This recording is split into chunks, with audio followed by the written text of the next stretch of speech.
See, we are live now. We're live now on Facebook. नमस्कार, मैं प्रियंका झा। आज APW academic political wing द्वारा आयोजित 2 दिवसीय राष्ट्रीय वेबिनार हिंदुत्व ही Mic राष्ट्रवाद mic mute Priyanka mic mute कर सकते माइक म्यूट अगर आप सभी से वो माइक म्यूट कर ले। मैं नहीं करूँगी। जाहिर जी आप भी कर लीजिए। म्यूट कर लो। जी जी शुक्रिया। 2 दिवसीय राष्ट्रीय वेबिनार हिंदुत्व ही राष्ट्रवाद है, सनातन भारत की संकल्पना और वीर सावरकर पर आयोजित आज के कार्यक्रम के द्वितीय दिन के प्रथम सत्र में मैं आप सभी विद्वजनों, सुधी श्रोतागणों का इस आभासी पटल के माध्यम से बहुत बहुत स्वागत अभिनंदन करती हूँ। आज के इस कार्यक्रम में हमारे साथ आमंत्रित वक्ता के रूप में हैं प्रोफेसर केशव मिश्रा जी। आप इतिहास विभाग बनारस हिंदू विश्वविद्यालय से हैं। हमारे साथ सर आपका बहुत बहुत स्वागत है। हमारे साथ आज प्रोफेसर मनीष के वर्मा जी रहेंगे। आप समाजशास्त्र विभाग से हैं, भीमराव अंबेडकर विश्वविद्यालय लखनऊ से। हमारे साथ अभी हैं प्रोफेसर तपन आर मोहंती जी। आप डीन हैं दूरस्थ शिक्षा विभाग NLIU भोपाल के। सर आपका बहुत बहुत स्वागत, आभार। हमारे साथ आज एकेडमिक पॉलिटिकल विंग के कोऑर्डिनेटर और फाउंडर भी हैं डॉक्टर जाहिदुल दीवान जी। आपका भी बहुत बहुत स्वागत, अभिनंदन, आभार। जैसा कि विदित है आप सभी को कि हमारा यह जो कार्यक्रम है यह 2 दिवसीय थी, तो कल के उसमें भी हमने देखा कि लगभग 15 वक्ताओं ने हमारे साथ जो है इस मंच पे है जो हिंदुत्व ही राष्ट्रवाद है, सनातन भारत की संकल्पना और वीर सावरकर जी पर अपने अपने वक्तव्य रखे हैं। तो कल की चर्चा में सर्वप्रथम उद्घाटन सत्र में जो है मुख्य अतिथि के रूप में माननीय प्रोफेसर अरुण दिवाकर नाथ वाजपेयी जी हमारे साथ जुड़े हुए थे। उन्होंने एक तरह से आप कहेंगे कि फिलोसफिकल तरीके से, दार्शनिक तरीके से किस प्रकार जो है सनातन परंपरा और हिंदुत्व का जो प्रारंभ हुआ है उसको हमारे साथ अपने वक्तव्यों में रखा और हमारे इस मंच से शेयर किया। और फिर विशिष्ट अतिथि के रूप में हमारे साथ कल जुड़े हुए थे प्रोफेसर मजहर आसिफ सर जी। उन्होंने एक भौगोलिक तथा व्यावहारिक स्तर पर व्यवहारिक रूप में किस प्रकार जो है हिंदुत्व और राष्ट्रवाद की निर्मित होती है उस पर भी अपने जो है विचार रखे। तो उससे भी हमें हिंदुत्व और राष्ट्रवाद को और सनातन भारत की वास्तविक संकल्पना किस तरह हुई थी उसको हमें जानने में मदद मिली। हमारे साथ कल डॉक्टर मालती जी जुड़ी हुई थी और उन्होंने सावरकर जी के व्यक्तित्व के कुछ घटनाओं के माध्यम से हिंदुत्व की संकल्पना पर बात की। और हमारे साथ कल प्रोफेसर अश्विनी महापात्रा जी जुड़े हुए थे। उन्होंने सत्र की अध्यक्षता करते हुए बखूबी मतलब क्या बोल सकते एक तरह से भौगोलिक और व्यवहारिक प्रैक्टिकल रूप में किस तरह से जो है हिंदुत्व और राष्ट्रवाद और सनातन भारत की संकल्पना हुई उसके बारे में उन्होंने अपने विचार रखे। और हमारे फिर दूसरे सत्र में हम देखते हैं कि हमारे साथ जो हमारे वक्ता जुड़े हुए थे प्रोफेसर संजय श्रीवास्तव जी। आपने अपने वक्तव्यों के माध्यम से एक शोध परक आप कह सकते हैं कि उनका जो वक्तव्य था उसमें सभी कुछ एक तरह से देखेंगे तो समाहित थी, जैसे revisiting the fortitude of Savarkar और सावरकर जी के पुस्तकों के माध्यम से ही सावरकर जी के जीवन के माध्यम से जो उनके हिंदुत्व और एक तरह से कह सकते हैं सनातन परंपरा की जो बातें हैं, हिंदुत्व कौन है, क्या है, कैसे है और किनको माना जाए, उन सभी पर उन्होंने एक अच्छा शोधपरक वक्तव्य हमारे साथ साझा किया। और हमारे साथ फिर जुड़े हुए थे हबीब मोहम्मद चौधरी सर। उन्होंने फ्रीडम फ्रॉम फियर पर अपना वक्तव्य रखा। हमारे साथ डॉक्टर मोनिका पुरी सेठी जी जुड़ी हुई थी कल। उन्होंने सावरकर जी के राष्ट्रवाद पर जो है अपना वक्तव्य रखा और सावरकर जी के पुस्तकों के माध्यम से उनको प्रमाण के रूप में उन्होंने रखते हुए अपनी बातों को रखा और हमारे साथ साझा किया।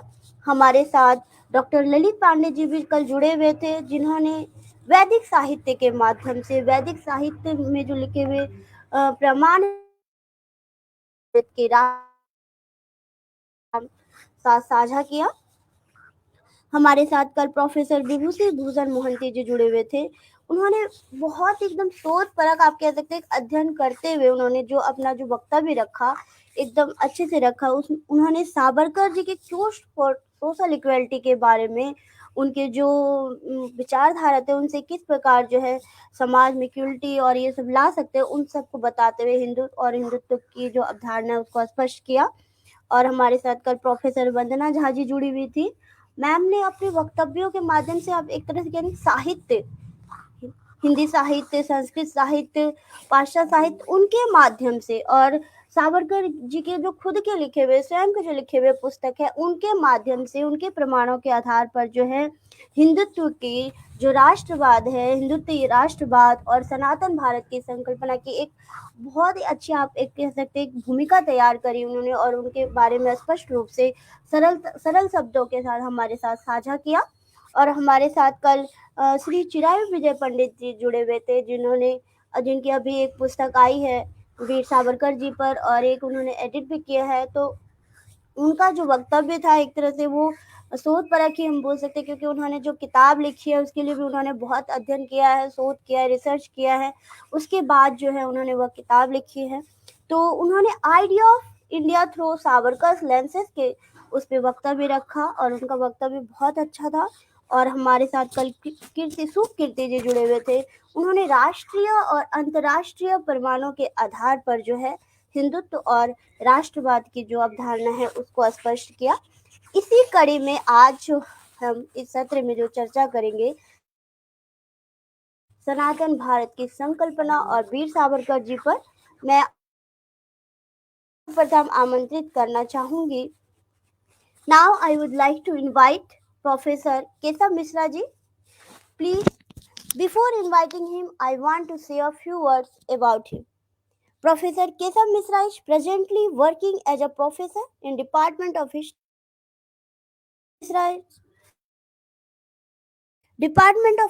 Banaras Hindu University. He is also served as academic consultant, Prime Minister Museum Teen Murti, receipt of Jawaharlal Nehru for 1 year study visit to China and Asia Fellow, AS Bangkok 2006, for research at Shanghai Academy of Social Science, China. He was awarded Rajbhasha Gaurav Puruskar by President of India in September 2017 for writing book on India-China relation in Hindi in the category of Central Government of Employee. He has authored several journal articles and contributed chapter in edited volumes. Now, I invite Professor Keshav Mishra ji, please deliver his speech. Namaskar and very good morning to all of the respected ones over here. Before I begin my formal intervention, I take this opportunity to thank the organizers in general and Dr. Jahidul Diwan sir for giving me this opportunity to speak some of my observations on the given topic. I understand Professor Tapan Mohanty ji is there, Professor Manish Verma ji is there. So greetings of the day to all of you. I am a historian, and I will intervene on this topic from a global history's perspective.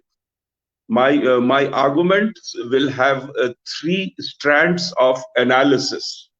As we understand, nationalism is a product of modernity. It is an analytical category that assumes the notion of belongingness, which substitute the affinities of race, religion, caste, and cults.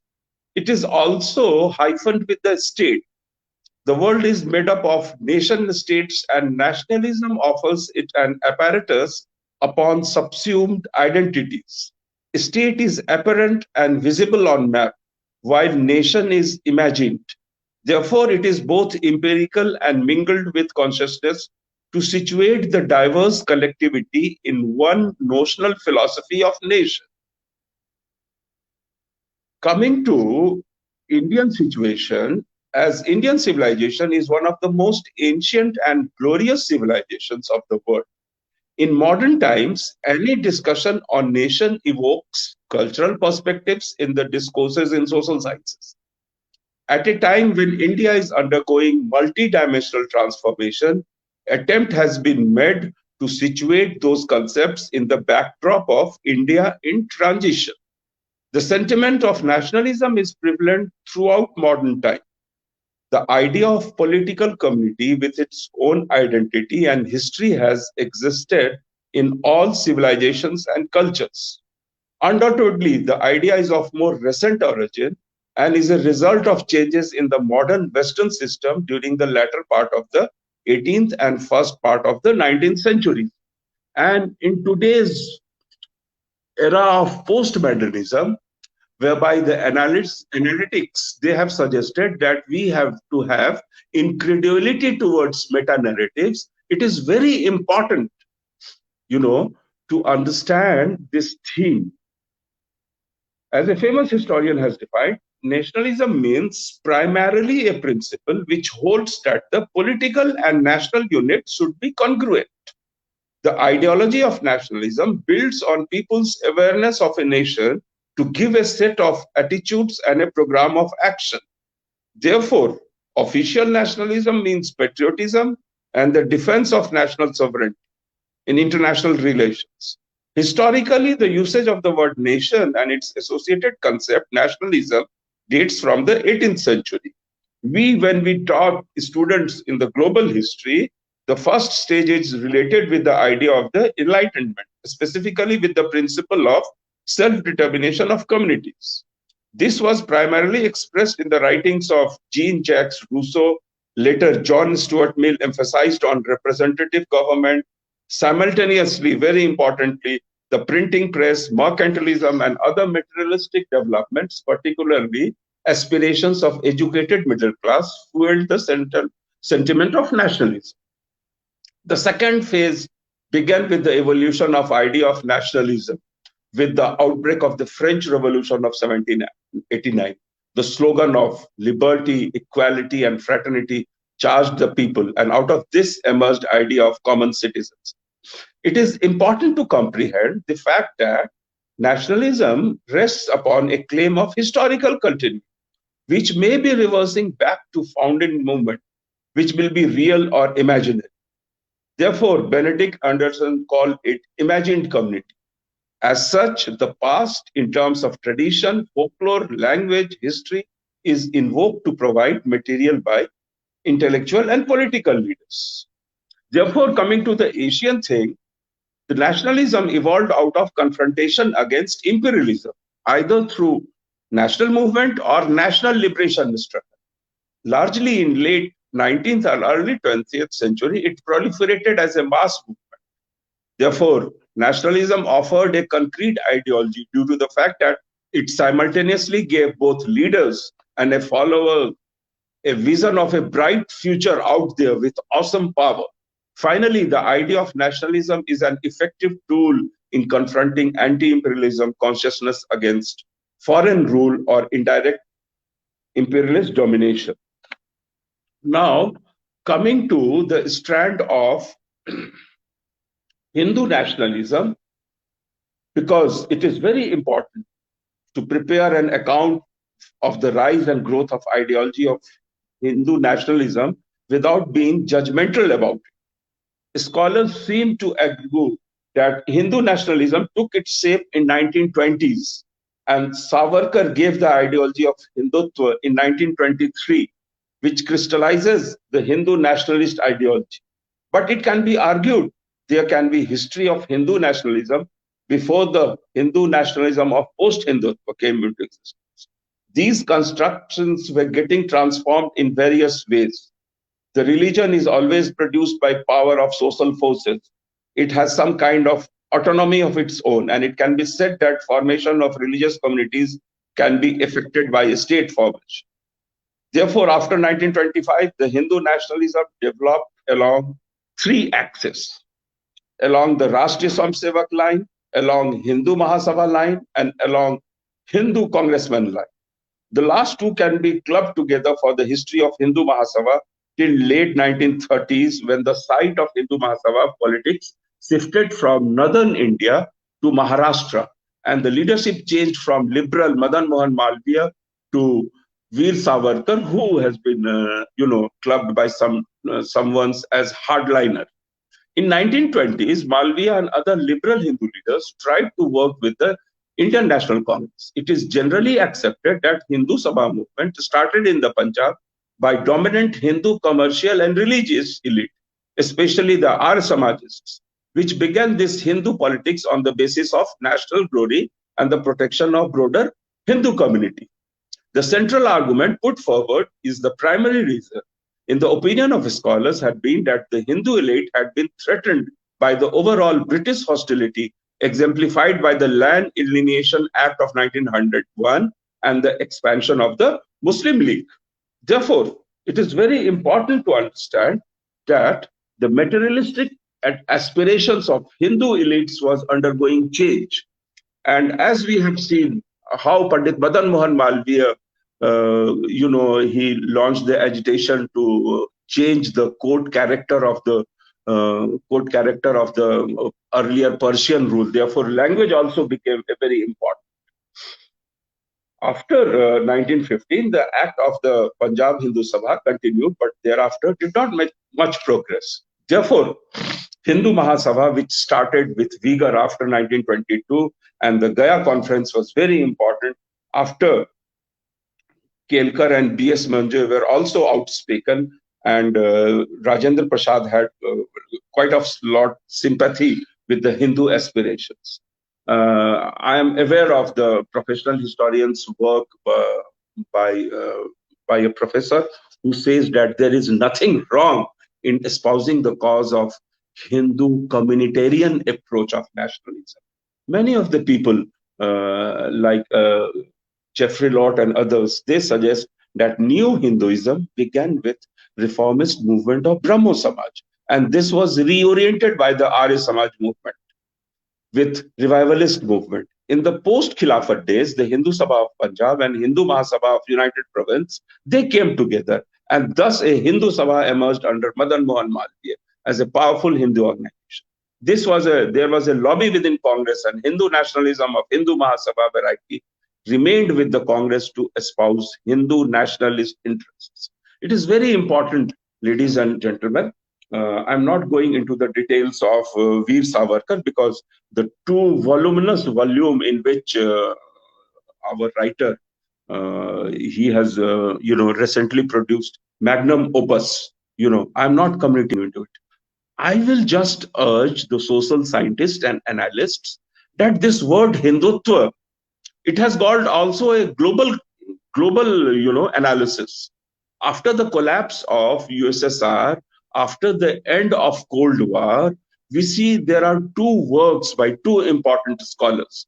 One's Francis Fukuyama, who produced the book End of History, and other by Samuel P. Huntington. And even Huntington, for the Americans, he coined this word, Hindu.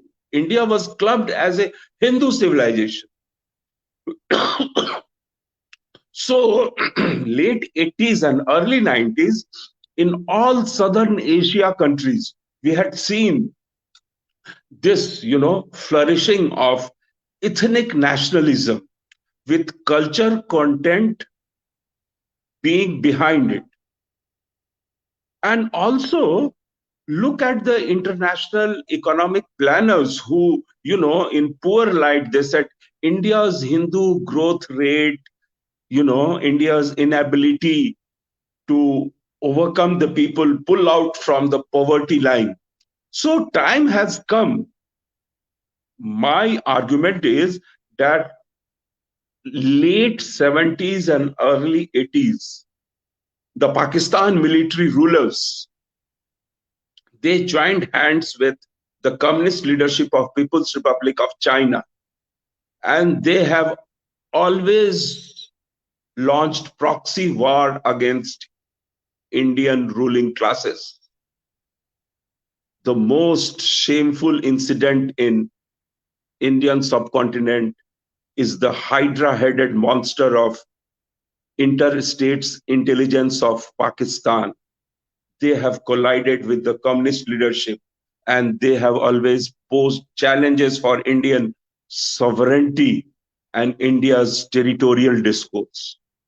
Therefore, they gave all the missile technology and nuclear technology to the Pakistan. India was projected as a very, very soft kind of a state which cannot take tough action against the things. So there was a deliberate portrayal of Hindu as some sort of soft power, not soft power of Joseph S. Nye, but as a soft state. So it is very important to understand, ever since Vajpayee government came to power, they displayed India's vigorous strategic culture. It was not for nothing that Atal Bihari Vajpayee government and with his principal secretary Brajesh Mishra, India crossed the nuclear Rubicon. And before that, we had seen how Narasimha Rao had heralded massive change. The Inspector Raj was put away with. India displayed maturity as far as dealing with People's Republic of China was concerned, as far as dealing with United States of America was concerned. India openly had a diplomatic relations with Israel. So the point which I'm trying to make is that in the 90s, India was being reawakened. India gave up its policy of hyphenating with Pakistan foreign policy. India launched a very, very ambitious Lookist policy. India was, getting a taste of its Asian identity. Therefore, you see, in Southeast Asia nations, we were members of ARF. We were openly pursuing the policy of, multi-pronged diplomatic policies. And India's economy was, being vibrant. We jumped the 5% economic growth rate. So the point which I'm trying to make is in the post-colonial, in the post-Cold War period, India was more mature, India was more robust. And it is the international community which started looking us as Hindu civilization, as a Hindu, as an analytic concept. It is not for nothing that India had eastward engagement with Japan, with South Korea, and the wings were being flown high. It was fluttering high. The earlier Bengal school of R.C. Majumdar, which emphasized about our cultural and historical connects with the then Chola period, when we had a strong civilizational, cultural, religious, spiritual linkages with Southeast Asian nations. Even the Thansen's book on India, China, and the world in the pre-modern part had shown how we had maritime contacts with all these powers. So it had many, elements of cultural diplomacy. And it was pre-modern type. India influenced these nations' culture, religion, and each and everything in a non-interventional way. People peacefully accepted Indian way of life, Indian way of philosophy, Indian way of knowledge. It is not for nothing that in 90s we had seen new universities like Nalanda being dreamed about, like Vikramshila being dreamt about. Earlier, the Narasimha Rao government had emphasized on cultural diplomacy. Earlier, Mrs. Indira Gandhi had organized cultural festivals in USSR, Britain, and America.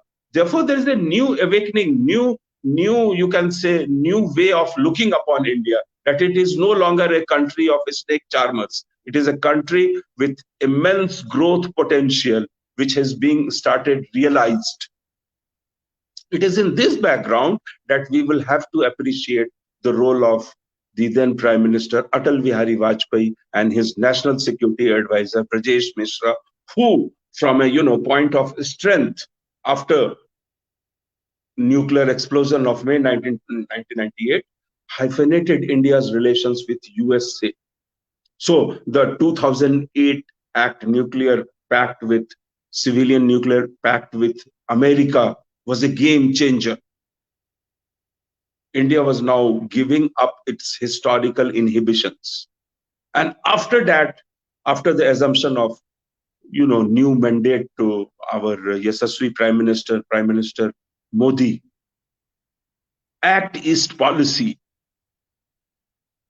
If China shows hardline, we will try to have relations with China in that mode only. The Wuhan reset was there. I was privy to be participant of India-China think tank, and we said that with China, we must have our equal security concerns. The delay in negotiation on the part of Beijing will be very disturbing as far as Southern Asia is concerned. So my point is, if China has something special in its strategic culture, India has also some mystical elements in its strategic culture. If China resolved out of its 14 neighbors, only 2 nations were left to resolve its border problem, India and Bhutan. And we know Bhutan was quite close to us. So my point is, at the international level, China may talk about multipolar, but Chinese are interested in pursuing their agenda of unipolar Asia. And India, अखंड भारत के जमाने से और अब भी China के इन मंसूबे को नहीं सफल होने दे. Time has come that we stand as a multipolar Asia. And it is in this scheme of things that the ideology of Veer Savarkar is very relevant. Ladies and gentlemen, I'm deliberately underlining this point. Because if in India, we have got a very, very vibrant middle class, our middle class, some sections of it are part of our glorious diaspora. And these diaspora people, they are a very, very responsive global citizens. And it is for the government, and I'm saying government is doing a lot of synergizing, policy making with this. I know my hostel mate, Majhar Asif, was there. He himself is a part of new education policy. So the time has come that we should set away all the inhibitions. We have to think like an emerging global power. And if the analytic category of Hindutva is used, we should be, proud of it. Because as Swami Vivekananda in 1893 in Chicago address told us, that spiritual power is such a major power that we have. It gives what we can call satisfaction, idea of happiness, idea of giving for the world, idea for the betterment of world. And after Swami Vivekananda, if somebody had, practiced in a Sanatani way, it was Mohandas Karamchand Gandhi. And then for the internal communitarian approach, it was Veer Savarkar who said that, we have to unite like anything. Only then we can emerge as a responsive global power. I'm aware one of our former President Kalam, had seen the vision 2020, but because of this pandemic, which was badly handled by People's Republic of China with all of its irresponsibility, that this came as a major shock to all the responsible citizens. So this vision 2020 could not be realized. But I think as someone who teaches Asian contemporary history, now it is for the policymakers, for the civil society people, for the intellectuals of India, for the teachers who will, convince the younger generation people at a propitious time when we are discussing Azadi Ka Amrit Mahotsav, that the line which was, articulated by Veer Savarkar is very relevant for us. No matter people will say that Indians are always argumentative, but out of this argumentation, the fruits must be, उसको fruits को लेना पड़ेगा. हम लोग बोलते हैं वाराणसी में कि रस तो बना हुआ है. ये रस हम लोगों को वीर सावरकर जी ने दिखाया हुआ है. अब समय आ गया है कि उसको हमको सिविल सोसाइटी के रूप में, इंडिया के जितने भी शैक्षणिक संस्थान है, विश्वविद्यालय है, महाविद्यालय है, क्योंकि अब हमारे पास विश्व की सबसे जबरदस्त युवा आबादी, और ये युवा आबादी जब एम्पावर हो जाएगा, आप यकीन मानिए हम लोग बड़ी ही जिम्मेदारी के साथ अपनी सीमा पर जो अतिक्रमण हो रहा है, चाइना का जो विस्तारवाद है, उसको भी समझाने में सफल रहेंगे और अपने आंतरिक व्यवस्था को और बुलंदी के साथ हम खड़े हैं. और इसीलिए भाई जाहिदुल दीवान ने ये जो अद्भुत काम किया है, 2 दिनों से हम लोग इस पे बहुत जबरदस्त रूप से डिस्कस कर रहे हैं. इस डिस्कशन से जो नेट आउटपुट आएगा वो जबरदस्त बात होगी. उसको लेकर के हम लोग, मुझे मालूम है जाहिदुल साहब के साथ और बहुत लोग सब हैं, हम लोग हिंदुस्तान के जिले जिले में जाएंगे, हम लोग हिंदुस्तान के हर किनारे में जाएंगे और उनको कन्विंस करेंगे परसुएशन से कि इसी में हमारी आइडेंटिटी महत्वपूर्ण रूप से उभरेगी. तो मैं बार बार धन्यवाद देता हूं कि आपने मुझे मौका दिया कि ये इसको कल्चरल एंटिटी के रूप में रखना है. और हिंदुत्व है तो है, इसके पीछे में हम लोगों ने देखा है एक डेमोक्रेसी जो जबरदस्त रूप से फंक्शनल डेमोक्रेसी है, उसकी एग्जीक्यूटिव हो, उसकी लेजिस्लेचर हो, उसकी जुडिशियरी है, उसने सभी चीजों को फॉरवर्ड लुकिंग अप्रोच में लेकर के बढ़ा है. तो आपने बहुत जबरदस्त ये टॉपिक रखा. सोशल साइंटिस्टों को नए रूप में, नए कलेवर में इन चीजों को रखना पड़ेगा, उन्हें प्रकाशित करना पड़ेगा, बच्चों को कन्विंस करना पड़ेगा, और न्यू एजुकेशन पॉलिसी में तो इसे इंपॉर्टेंट इनपुट के रूप में देखना ही चाहिए. तो मेरा ख्याल है कि ये प्रयास बहुत ही सफल होगा, और इसके लिए मुझे जो भी कहा जाएगा, मैं भारत का एक जिम्मेदार नागरिक होने के कारण और इतिहासकार होने के कारण मैं अपनी जिम्मेदारी को पूर्ण करूंगा. बहुत बहुत धन्यवाद, आभार, आपने मुझे ये मौका दिया. Thanks to the all audience. बहुत बहुत धन्यवाद सर. आपने बहुत ही अच्छे शब्दों में जो है हिंदुत्व ही राष्ट्रवाद है को बहुत अच्छे से समझाया है. हिस्टोरिकल एस्पेक्ट के थ्रू जो आपने समझाया कि किस तरह हिंदुत्व राष्ट्रवाद, और इसको तो बहुत अच्छे से आपने समझाया सर. आपका बहुत बहुत आभार. राष्ट्रवाद को समझाने के लिए आपने तीनों अवधारणाओं को जो एक तरह से मुख्य माना जाता है कि उनके थ्रू हम किस तरह से राष्ट्रवाद की वास्तविकता को, राष्ट्रवाद को उसको समझ सकते हैं, आपने वो समझाया. आपका बहुत बहुत धन्यवाद सर. और आगे भी हम आपके साथ संपर्क में रहेंगे ताकि इस जो मुहिम है उसको हम आगे और सफल बना पाए और ज़्यादा से ज़्यादा लोगों तक हम इस बात को पहुंचा पाए, और किस तरह से जो है हम एक तरह से वीर सावरकर की जो संकल्पना थी कि हमारा भारत किस तरह हो, सनातन भारत की ओर, हम उसको आगे बढ़ सके. और बहुत बहुत धन्यवाद sir. Now I would like to invite Professor Tapan R. Mohanto ji. Before inviting him, I want to say a few words about him. Professor Tapan R. Mohanty is presently working as a professor and chairperson in Center for Socio-Legal Studies, National Law Institute, University Bhopal. He has written many articles. He is member of State Supervisory Board of Implementation of PCPNDT Act in Madhya Pradesh, a former member of Executive Committee of NLIU Bhopal. Now I invite Professor Tapan R. Mohanty to please deliver his speech.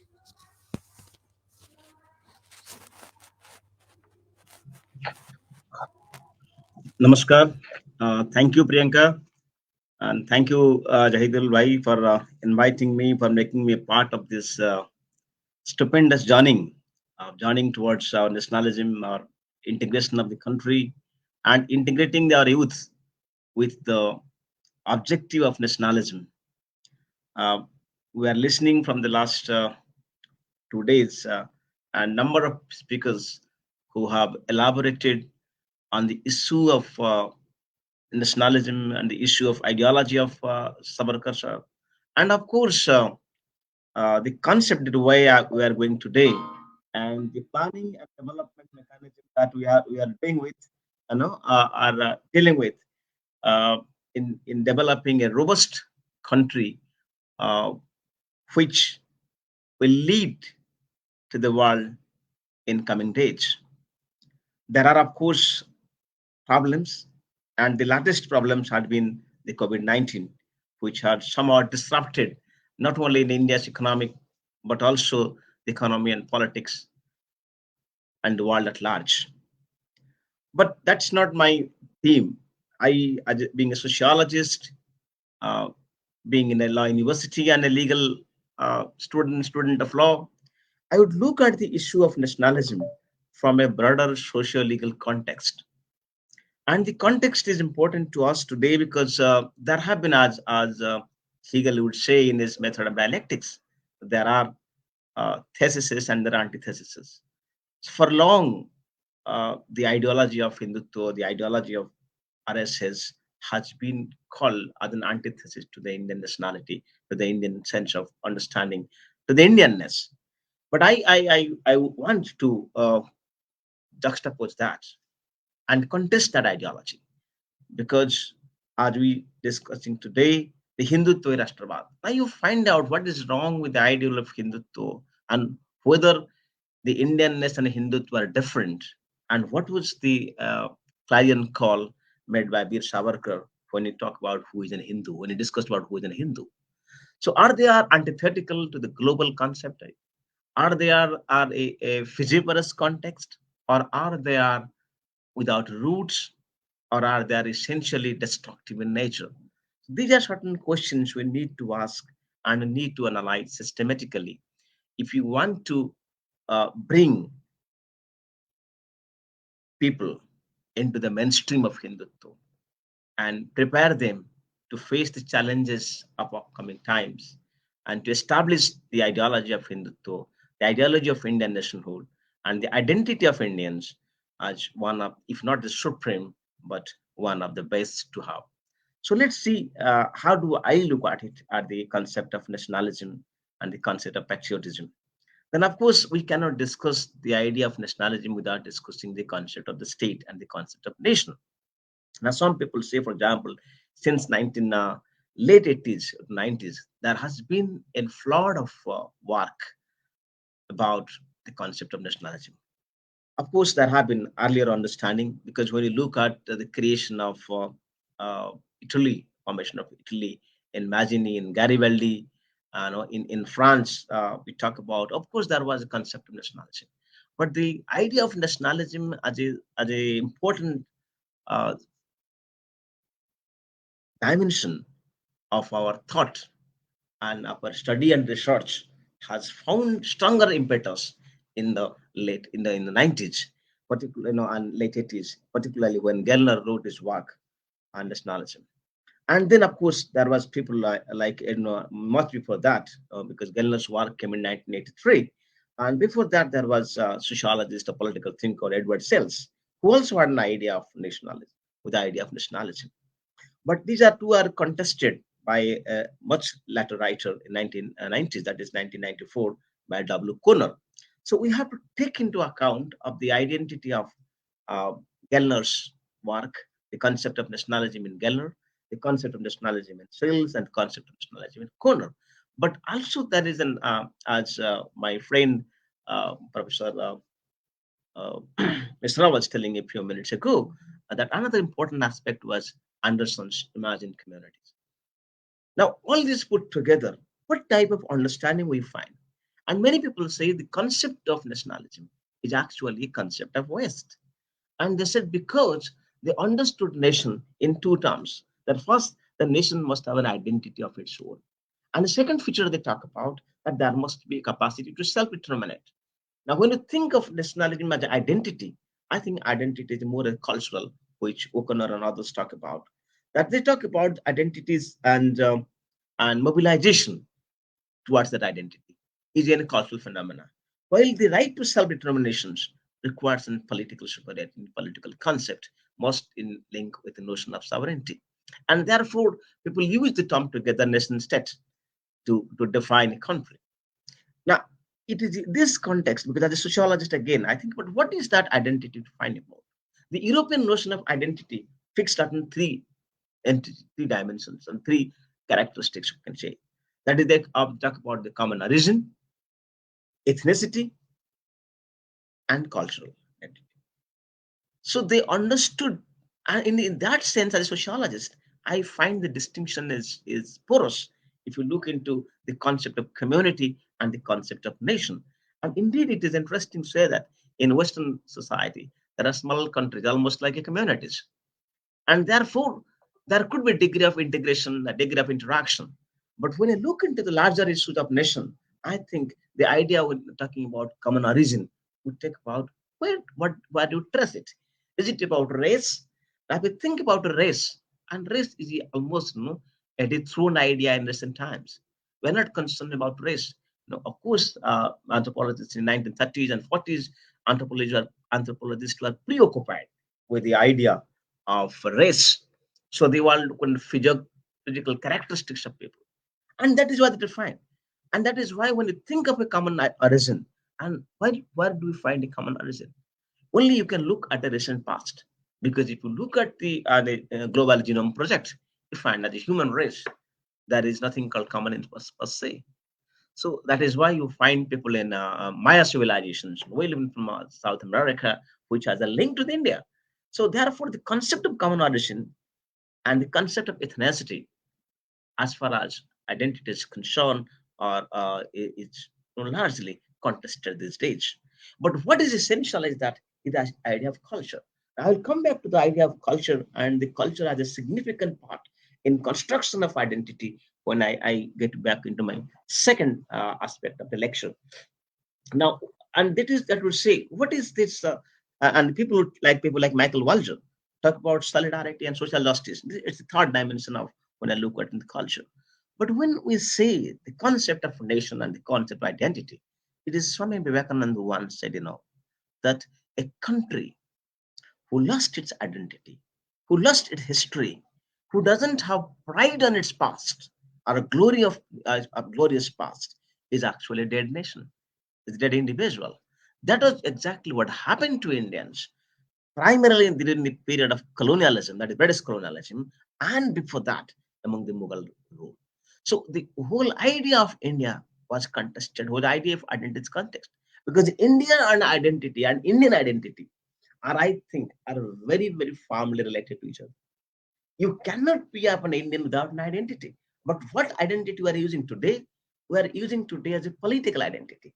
And therefore, when we are using a political identity, a political concept of state, and political concept of democracy, then ostensibly we are looking the concept of nationalism and cultural identity in the form of a Western model. So the problem with the Eurocentric model, because they had a capacity to fill that vacuum within the European context. Even that is also contested there. So, but we want to say, like, no, Indian the concept of this nationalism, a concept of nation, is an European concept. I disagree with that. And why do I disagree with that?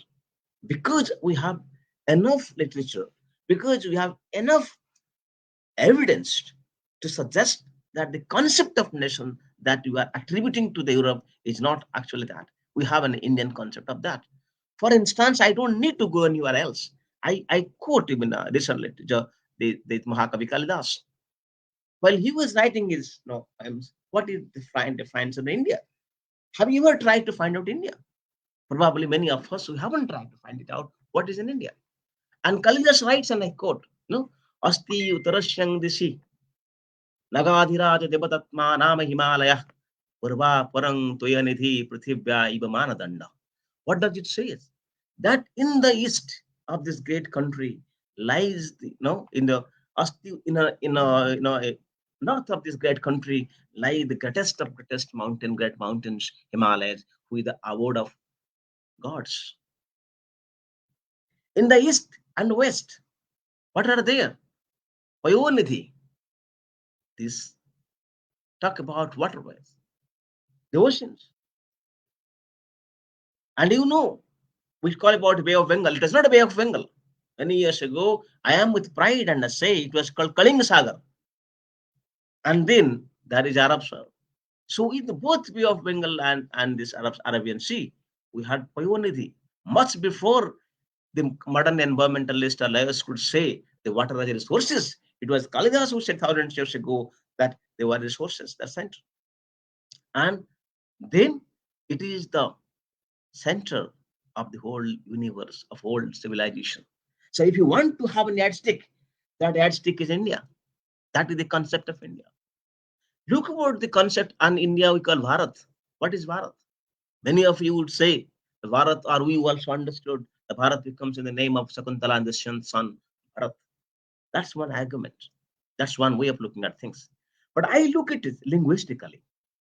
If you look at etymologically the word Bharat, it has two words, Bha and Rat. What does it Bha means? You will scratch your mind. What does Bha means?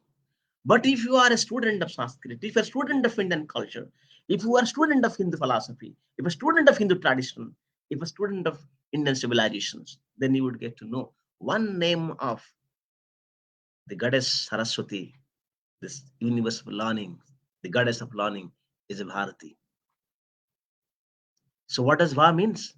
Va means Jnana, the knowledge, and Rat means engagement. The person who is engaged in the pursuance of learning, in the pursuit of learning. So therefore, if you say it away, so what you will find?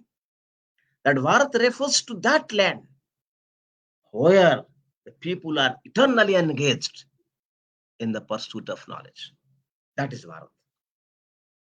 That is, and why we call it is, much before we talk about knowledge society, it was Chanakya who said, Gyati bhi bantate naivam charana pinaniyate, dane nana yang jatrang vidyaratnang mahadhanam. And then further he says, विद्युत्वं च नैपत्यं च नैवतिल्यं कदाचन स्वदेशे पूज्यते राजा विद्वान् सर्वत्र पूज्यते.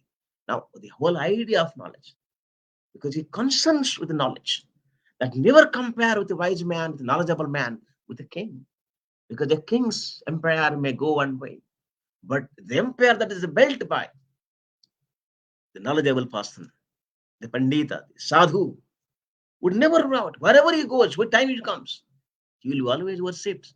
He's not worshipped of fear.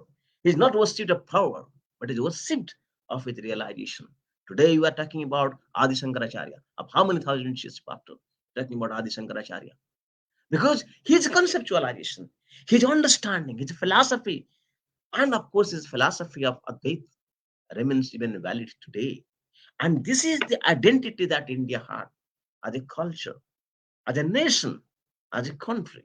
And Kalidas, if he said it was about from Utunga Himalaya के शिखर से, अगर भारत बे ऑफ बंगाल और अरेबियन सी तक जो प्रसिद्ध क्षेत्र है, अगर उस भूखंड को उन्होंने उस समय काल्पनिक रूप में, सत्य रूप में, तार्किक रूप में, if we had been able to perceive it as a nation, then the concept of nationalism cannot be said a concept of West.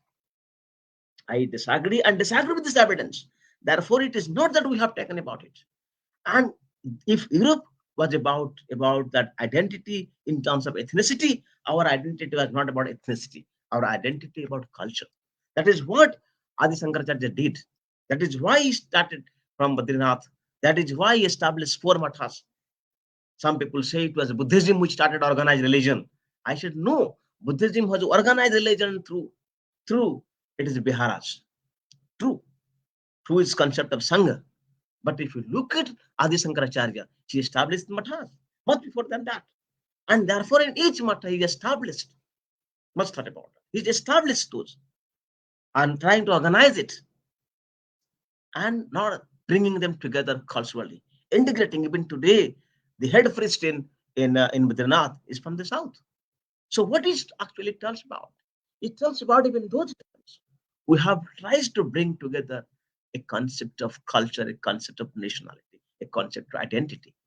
And when, in fact, there are certain discrepancies comes when we read Bir Savarkar and he said that he said the concept of Hinduism, concept of Hindutva, and Savarkar to a large extent has tried to maintain a balance between the identity of Hindutva and the development of science and technology. He of course started about, and he was against the caste system like Adi Shankaracharya was. So what that notion of actually tries to bring it into? If you look into that dimension of the Hindutva, then he said it is not about Indian, it is Hindu, it is Hindutva. And today, if you look at, there is movement, the destructing the global Hindutva. I think you cannot destroy concept never. And as Maxim Gorky says, nobody can stop and the time of an idea whose time has come. So it's the idea, its time has come, and nobody can stop. And whether how many conferences they do elsewhere, globalizing and destructing global Hindutva, it won't, because it has come to us. And who are our philosophers for that? There are Vedantic philosophy in terms of Shankaracharya, Ramanuj, but then there is also an concept of people like Ramana Maharshi, Jiddu Krishnamurti defined. But also we find two greatest thinkers of learners of all time, Swami Vivekananda and Aurobindo. Both way, Aurobindo's concept of foundation of a book, The Foundation of Culture. That is significant to all students. I think it should be made mandatory, even other course, that people should study Aurobindo's Foundation of Culture. As well as Vivekananda's book, The Lecture from Colombo to Almada. And if I want a trinity as in that, in those understanding, then I would say Radhakrishnan's work on Hindu view of life. Now, if you look at those three trinities, you will be able to understand the concept of Indianness, understand the concept of nation, understand the concept of Hindu. And there is no point in destructing Hinduism, because Hinduism as itself, as not as a religion, because you can say, is Hinduism a religion? I said, no, Hinduism is not a religion. Hinduism is a way of life. Therefore, Hinduism accepts a lot of divergences, lot of differences, contested terrains. It can, that is why it is trying to symbolize things. Which religion would say, you criticize me, but I will bring you up. Think about Buddhism. Buddhism came as a sharpest critic to the Hindu or Sanatan Dharma in terms of its obsession with ritualism, in terms of its caste system, in terms of hierarchy, in terms of language. And yet, Hindus made Buddha as the ninth incarnation of Lord Vishnu. Where do you find such openness? Where do you find such ability to internalize things, internalize dissent? And that is the greatest idea. And therefore, you cannot think Hinduism per se as one identity or other thing. But yes, like I just say, as a Hindu, I believe it's a common identity. How become a common identity? Because when Gangas came from top Himalayas, Gomukh, Mandakini, brought by Bhagirathi, become Bhagirathi, become Malkananda. And once it goes through, and it becomes Ganga, and it's become Padma in Bangladesh. So what is actually happening? That the common identity is Ganga. All river want, in the end, the mix with the matrix. जब नदी प्रवाहित होते हैं तो उनके मन में डर रहता है कि इतना बड़ा अथल सागर, यहाँ मैं कहाँ जाऊंगा, मैं कहाँ जाऊंगी, क्या मेरे अस्तित्व क्या रहेंगे? हर नदी के मन में प्रश्न उठते हैं, परंतु बहते स्रोत आगे चलता है, वह चलती है, समुद्र निमग्न होती है, क्योंकि फिर वो नदी नहीं रहती है, फिर वो समुद्र हो जाता है. इसलिए भारत को जो आइडेंटिटी है, it may be in even local sales, native sense, it becomes smaller identities. But the end of the smaller identities is to mingle with the larger identities. जैसे कि प्राण की होता है, हर व्यक्ति का प्राण, हर व्यक्ति का जो आत्मा है, वो परमात्मा जाग जाता है. और ऐसे परमात्मा विसर्जित होता है तो वो नहीं लगता है उसके कि मेरा आत्मा कहाँ गया, मैं तो अपने आइडेंटिटी खो गया. ऐसे नहीं है. That single identity of soul get embroiled in the larger identity of the God himself, the Paramatma. So आत्मा का परमात्मा का मिलन अब संभव भी है और लक्ष्य भी है. इसलिए भारत का जो आइडेंटिटी है, भारत का जो नेशनल आइडेंटिटी है, that is significant to look at it. It is not about our concept of, and Shankaracharya tried to bring that, because then in the religious lines he found people are different. They are worshipping different gods. They are worshipping, somebody is becoming Shaura, he is worshipping Surya. Somebody becoming Ganapati, he is worshipping Ganapati. Somebody is worshipping Narayana, he is worshipping Narayana, Vaishnava. Then there is a contestation between Vaishnavas and Saivites. And Shankaracharya. His name was Shankar, Bhakta Vishnu, and brought together. And he said, what? No, Gane Narayana Rudri Ambike Bhaskara Statha. He brought all 5 gods together and said it is Ekasat Vipra Bhuta Bhavanti. God is one, not different. And interestingly, Savarkar was not in favor of such type of cultural identity. That is different. And that is why you criticize Savarkar, do criticize in understanding things. But it's also important, criticism should not be on the ground whether he was a nationalist or not. A person who is not nationalist would not have got 2 years of imprisonment in Kalapani. That is not the point. But what is point happening today? Or the Congress or left wants to know, we all banish him. It's not a question of banishing. You might have a making critical appraisal of thinkings. And that is the Bharatiya Bodhik Dharana. That is the tradition of that. Our intellectual, cultural tradition over the years has been the tradition of contesting, the tradition of what Hegel would say, the idea of a thesis, antithesis, and synthesis, bringing together a dialectical principle. And dialectics and dialogue has been a center of Indian civilization, center of Indian intellectual tradition. Whether it is Mundan Mishra versus Shankaracharya, whether it is Shiva versus Parvati or Krishna versus Radha, all of there is a whole our knowledge system, or Krishna versus Arjuna. It's a dialogue. And dialogue is center of Indian tradition. The moment you stop dialogue, the moment you stop growing.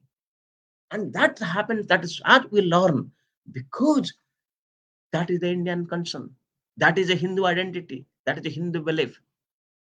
So when I go to the temple and I become a Hindu, if I go to a temple, if I don't go to a temple, I become Hindu. If I worship a Sakar Pratima, I become a Hindu. If I worship a Nirakara Brahma, I become a Hindu. If I put a Janayu, I am a Hindu. If I don't put a Janayu, I am a Hindu. If we take vegetarian food, I am Hindu. If I take non-vegetarian food, I am Hindu. If I don't stop eating food, I am Hindu. If I take everything, it's I'm Hindu. Because that is what, because Hindutva की एक अकल्पनीय विश्वास है, परंपरा है, उसको समावेश करना, समाहित करना असंभव होता है, परंतु उसमें समाहित हो जाना बहुत आसान है. That is why Hinduism never tried to proselytize. हम कभी अपना धर्म प्रचार और प्रसार और धर्मांतरीकरण में विश्वास नहीं रखते, क्योंकि धर्म तो व्यक्ति को अंदर था, धर्म तो पुरुष के अंदर शक्ति, पुरुष शक्ति को जागरूक करना है, धर्म तो आत्मा के अंदर अंतरात्मा को जागृत करना है और परमात्मा से मिलना है. So that is why, how do you translate it? God is not in the temple, God is not in the church, God is not in the mosque. That belief is there, but it has to believe in a different context. So many years ago, somebody asked Swami Vivekananda that, yeah, how I would say, because Vedic philosophy says Vishnu, Brahma is Nirakar. How do you worshipping idol? Are you adultery? Isn't adultery wrong? He said, I have to be example. He asked in the Persian that there was a big, huge portrait of his great grandfather. He said, bring it down and spit on it. And the person said, how can I spit on it? He's my great grandfather. He's alive? No. Then why you're afraid? Because inside in you, you have a reverence to that, wherever you present. So in idol, we are actually finding, God is infinity. So we cannot find infinity. And our mind is finite. So therefore, in a finite mind to construct infiniteness is difficult. And we're trying to bring that within a finite form, so that a people with a little materialistic concern would at least be able to find his ways in the idol. So it is not wrong in that perception. But yes, if you are open, if you are clear, if you are a great sage, your mind at that level of consciousness, well, you go on your way. So that is why Hinduism or Hindu identity need to be understood. And that is why Swami Vivekananda talked about that you cannot become a nationalist unless until you know your past, unless until you become proud of your past. And that is what is essentially, is essentially the concept of cultural identity and nationalism is about. Because I think that is the culture of Hinduism. As far as science technology is concerned, I was giving a lecture somewhere else. I said, look, it is the Hindus who have developed, who has invented zero, who has used decimal, who has talked about logarithm. And as far as chemistry is concerned, Hira, diamond, and then they said, Andhakar Chadipyate, to look at the characteristics of diamond. It's about metallurgy. So when you think about metallurgy, when you think of aerodynamics, you also think of mathematics, higher form of mathematics, calculus, you will find it is given in India. So unfortunately, our understanding is today, because our education system has increasingly become westernized. I have no problem being westernized, but as Gandhi would say in a different context, I would like I will keep my windows of my house open so that winds from the other parts will continue to flow, but I refuse to be swept aside, swept by those winds. So that's important. We bring the knowledge of Western philosophy, Western tradition. Interestingly, if I'm speaking today in English, that's largely because we have Western education. But that shouldn't be making me an aping West. So हम लोग कहते हैं कि अनुसरण करना अच्छा है, because in Sanskrit they said, or somebody asked in the Yudhishthir Yaksha Sambad, what is the way? What is the way? Mata jena gataha sapantha. Wherever great people are gone, that is there. That is the route. That is the road. And here we think no, we are aping. अनुकरण करना अच्छा है, अनुकरण नहीं करना है. Don't be aping them. We get to aping those things. And therefore, in the construct of this, in doing these two things together, we tend to lose what we call our meso, our mojo. We keep on losing that. And that is that, the pan-Indian identity of an individual. And that is why the role of culture is significant to do that. Because sometimes, yes, as again, we could also understand the contributions of three um, great saviors of Hinduism tradition, Param Pujya this day, Hedgawarji, Guruji Gulwalkarji, and Savarkarji, because three of them have charted out a path. And to talk about, and in contrast to the Savarkarji, it is Gulwalkarji Guruji who brought about the concept of Hinduism, more robust sense of Hinduism. Because yes, Savarkarji find out the problems in Hinduism in terms of the practices of untouchability, the caste system and superstition, which needed to be repelled with. And he was right in that way. They said, no, we cannot think, and we use modern science and technology in in eliciting a larger response and destroying the concept of the caste system and there and through. So he was right. And Golwalkar brought back, even though we have the difficulties, even though we are concept of caste, how do you do destroy it within? And therefore both Gandhiji and and in the same page as far as their fight against untouchability is concerned. It is relevant also to find out the struggles of that Ambedkar had and the struggles of Jyotirao Phule that is did. So it is not in the exclusive regime of understanding Hinduism. It is actually inclusive in that nature. For example, today if we and the tradition was there, Kabir, we have brought him into Hindu fold. He was a critic. Then, of course, you are in the same page. We have both Tulsidas and Kabir. On the same page, we have both Raidas and Dasidas. And if you ask me, in my state in Odisha, we had Santa Kabir Himahui, who was again a tribal, outcast, but he became a Santa.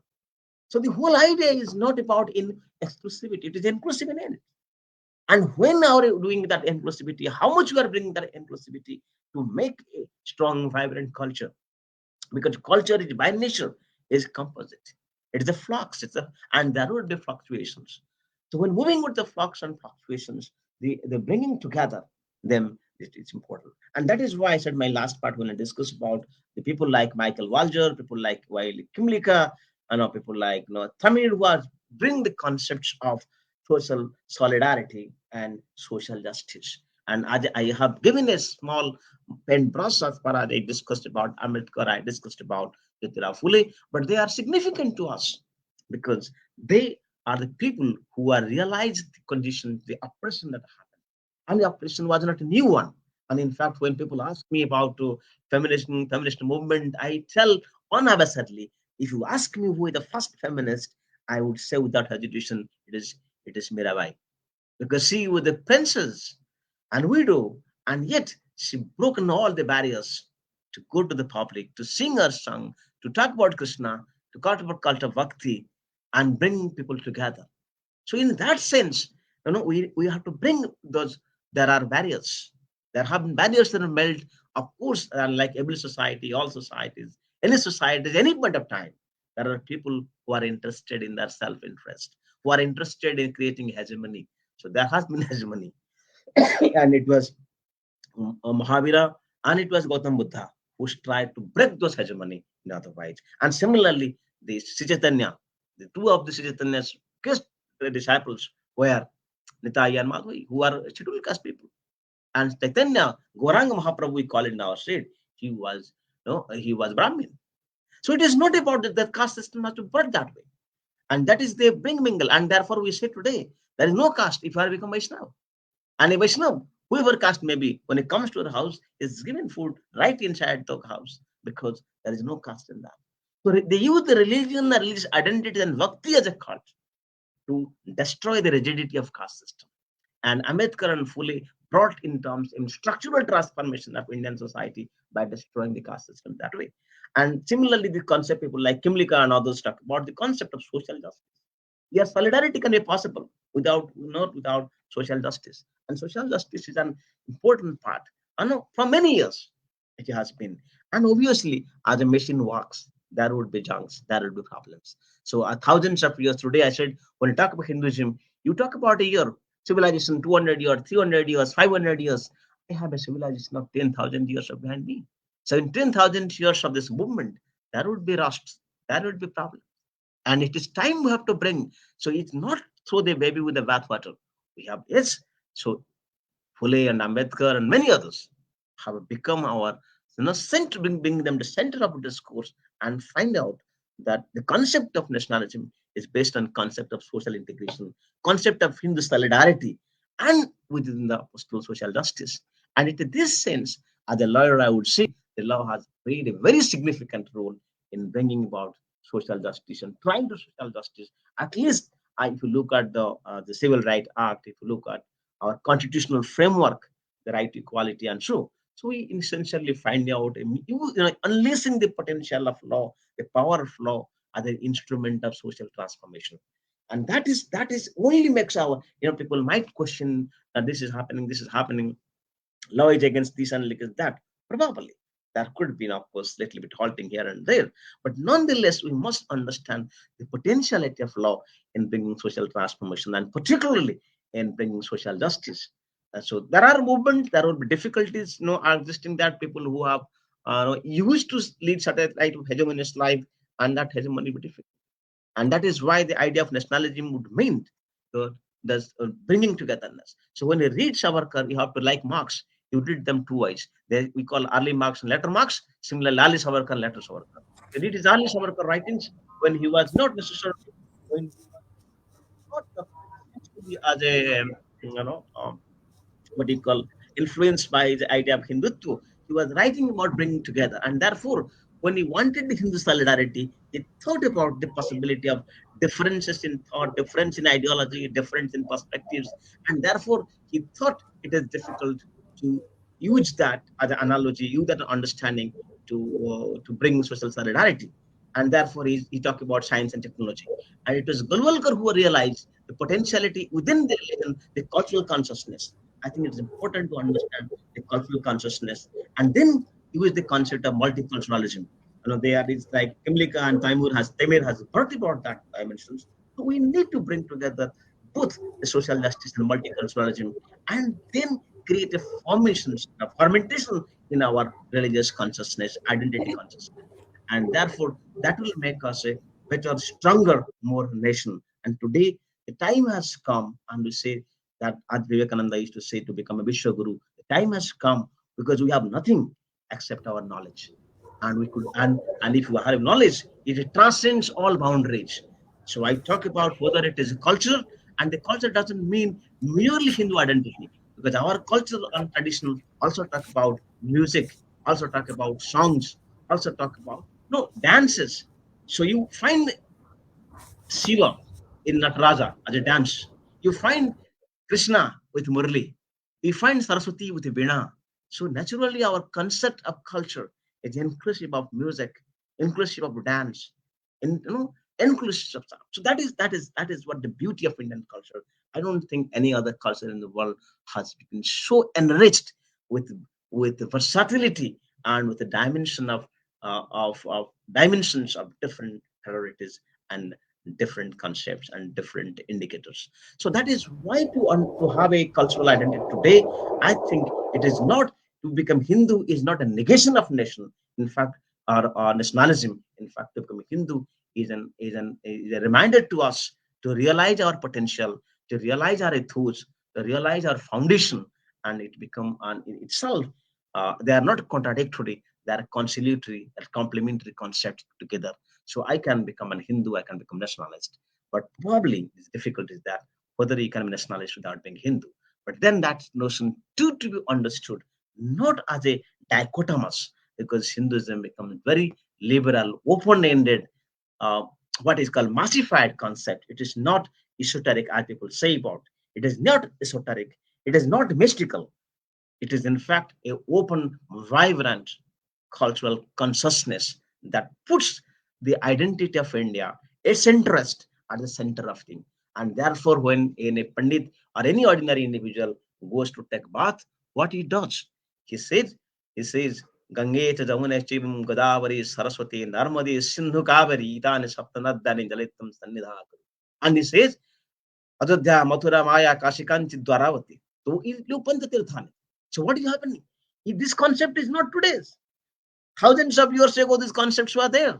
If I said Ganga, I speak Godavari, Narmadi, Sindhu, Karavi, Saraswati, where are they? They are not in one part of, they are not in one state. They transcend states in buttons and become a union. And therefore, the concept that is there in India, that is Bharat. When I Ajodhya, Mathura, Maya, Kashi, Kanchi, all the different part of the Indian concept. And when somebody invokes of the sensitivity and brings them in their lifestyle, calls them as a gods, and make them an important part of their everyday life, then you cannot say the concept of nationalism is primarily Western. That is why I want my thesis that the concept of nationalism is primarily Indian and concept of India is primarily Hindu. And today the time has come. Therefore, we have to what is called like Hanuman was that is lecture given by Jambavantu Hanuman, that is Hanuman to find out his spirit, find out his jail. And today, as Vivekananda said many years ago, the Indian youth is slipping. The inertia, the burden of inertia is there. We have to get it anyway, to enlarge it, to bring it up, and the Indian elephant must stand up and look at the world and see here we have arrived. Our time has arrived, and that is what I said in Vivekananda's line. Arise, awaken, stop till the goal is reached. Our goal is to become Vishwaguru. Our goal is to what is called सारा विश्व के ज्ञान की मार्ग से लेना और सारा विश्व के ज्ञान की अमृत से प्लावित करना, इसमें आप्लादित करना है, उसका स्वाद में आस्वादित होना है, उसका आघ्राण में तन मन रोमांचित होना है. अगर ऐसे होता है तो हिंदू का ये दायित्व है, हिंदू का ये परिचय है और हिंदू का ये भविष्य है. तो इसके साथ मैं अपना वक्तव्य समापन करता हूँ. मैं सोचता हूँ शायद समय से थोड़ा अतिक्रांत हो गया है, लेकिन क्या जब हम भाव विभोर हो जाते हैं, जब हम धर्म राष्ट्रवाद की बात करते हैं, एक जिम्मेदार नागरिक होने के नाते हमारी शरीर अभूतपूर्व रोमांचित हो जाते हैं. हम कभी के समय देखते नहीं है, इसलिए मैं क्षमा प्रार्थी हूँ. मुझे लगता है कि मैं अगर इसी भाषण के माध्यम से, मेरी स्वर के माध्यम से, मेरे वक्तव्य के माध्यम से आपके हृदय में भी ये राष्ट्रवाद की जो अमृत में थोड़ा सा भी जागृत कर पाया, तो मेरे आज का ये वक्तव्य, ये मेरी साधना सिद्ध हो सकता है. इसी उम्मीद के साथ मैं अपना वक्तव्य समापन करता हूँ. आप सबको ढेर सारा बधाई. इनका और जाहिदुल को इस समाज में मुझे एक हिस्सेदार बनाया और मुझे यहाँ पे मेरा वक्तव्य उपस्थापन करने की परिचय दी, तो इसलिए मैं उनको बहुत बहुत आभार हूँ. हृदय से बहुत बहुत धन्यवाद सर. आपका पेपर इतना मतलब यूजफुल, इतने सारी जानकारी उसमें होती है कि कभी लगता ही नहीं कितना लंबा भाषण चल रहा है, लग रहा है वक्तव्य चलता रहे, क्योंकि उसमें बहुत सारी जानकारी होती है हमें. बहुत बहुत धन्यवाद सर. आपने concept of nation, concept of nationalism को बहुत अच्छे तरीके से आपने समझाया, अपने वक्तव्य में रखा. आपने कल्चरल आइडेंटिटी को भी बहुत अच्छे से समझाया. आपने बताया कि our identity not is ethnicity, our identity is cultural. तो हम सभी को इस तरफ ध्यान देना चाहिए और बहुत जरूरी बात है कि हमें आइडेंटिटी को ध्यान में रखकर और उसके हिसाब से काम करना चाहिए. आपने dimension of Hindutva and Hindutva के को हमारे सामने रखा. आपने फिलोसफिकल एस्पेक्ट के माध्यम से जो राष्ट्रवाद को बताने की कोशिश की कि वेदांत से लेकर इस प्रकार शंकराचार्य और रामानुजाचार्य के माध्यम माध्यम से हम राष्ट्रवाद को, राष्ट्र को समझ सकते हैं। आपने बहुत अच्छे से अपने वक्तव्य में रखा। बहुत सारी जानकारी, एक शोध परक हम कह सकते हैं वक्तव्य आपका था कि आपने हमारे साथ रखा इस मंच पे। आपको बहुत बहुत धन्यवाद सर, बहुत बहुत आभार। हमारे आज के प्रोफेसर केशव मिश्रा जी, उन्होंने हिस्टोरिकल एस्पेक्ट के थ्रू भी राष्ट्रवाद और हिंदुत्व को समझाया। मैं उनका भी बहुत बहुत आभार व्यक्त करती हूँ। हमारे साथ डॉक्टर जाहिदुल दीवान जी यहाँ पे जुड़े हुए हैं, जो एकेडमिक कोऑर्डिनेटर के कोऑर्डिनेटर फाउंडर है। मैं उनके प्रति भी आभार व्यक्त करती हूँ। और जो श्रोता हमारे आशी पटल के माध्यम से हमें सुन रहे हैं, देख रहे हैं, मैं उन सभी का धन्यवाद करती हूँ। और हमारा जो आज के जो दिन है, उसके जो अंतिम सत्र है, वो 4 बजे से शुरू होगा। तो इसी उम्मीद के साथ हम यहाँ पे इसको समाप्त करना चाहते। आप 4 बजे उस सत्र में जुड़े और फिर समझे और हिंदुत्व, राष्ट्रवाद और भारत की वीर सावरकर और भारत की संकल्पना पे हम 4 बजे इसी प्लेटफॉर्म के जरिए आप सभी से मिलते हैं। तब तक के लिए नमस्कार। हम इस से समाप्त करते हैं।